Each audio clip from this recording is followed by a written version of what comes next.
Hey guys, it's Lily, and today I'm going to show you how to appear offline on WhatsApp. So let's get started right away. So I have my WhatsApp open over here, and the very first step you should take is to go to your settings. You can go to your settings by selecting the three dots on the upper right hand side of the screen. And after that, tap on Account.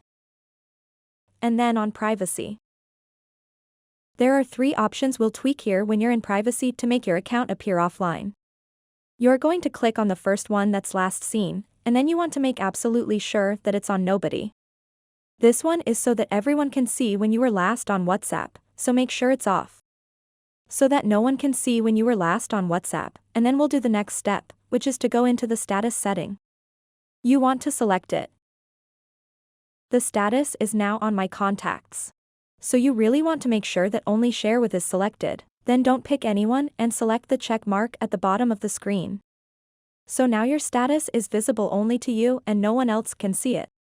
And we'll go back to make sure that read receipts are turned off, and then no one can see what you've read when you're online, or when you were last here on WhatsApp.